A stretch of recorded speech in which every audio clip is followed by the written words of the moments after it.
আজ বাংলার চতুর্দিকে শুধু দর্শন, চাঁদাবাজি আর হত্যা। আমরা কিছুদিন আগেও দেখেছি যে সোহাগ ভাইকে কত নির্মমভাবে পাথর নিক্ষেপ করে হত্যা করা হয়েছে। আদৌ কি বাংলার জমিনে প্রত্যেকটা বিষয়ের কোনো সঠিক বিচার হয়েছে?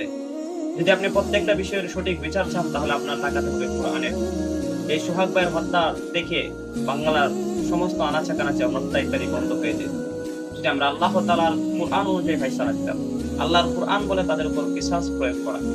কিসাস হলো জখমের বদলে অনুরূপ জখম, হত্যার বদলে অনুরূপ হত্যা। অর্থাৎ কেউ কারো চোখ নষ্ট করে দিয়েছে, কোরআন বলে তার বিচার হলো তার চোখ নষ্ট করে দেওয়া। কেউ কাউকে হত্যা করেছে, কোরআনের বিধান হলো তাকে হত্যা করে দেওয়া। অর্থাৎ সোহাগ ভাইকে যেরকম ভাবে পাথর নিক্ষেপ করে হত্যা করা হয়েছে, ওই সমস্ত মানুষগুলোকে ওইভাবে পাথর নিক্ষেপ করে হত্যা করে দেওয়া হয়েছিল কোরআনের বিধান, যতক্ষণ না সোহাগ ভাইয়ের পরিবার তাদেরকে ক্ষমা করতো। তাই যার ভাই চলে যায় সে বুঝে তার বেদনা কতটুকু, যার স্বামী চলে যায় সে বুঝে তার বেদনা কতটুকু, যার বাবা চলে যায় সে বুঝে তার বেদনা কতটুকু। তাই আপনার, আমার ভাই, বাবা, স্বামীকে নিরাপদ রাখতে আমরা এই কোরআনের বিধানের পক্ষে আওয়াজ তুলি। ভিডিওটা আমরা সকলের মাঝে ছড়িয়ে দিই।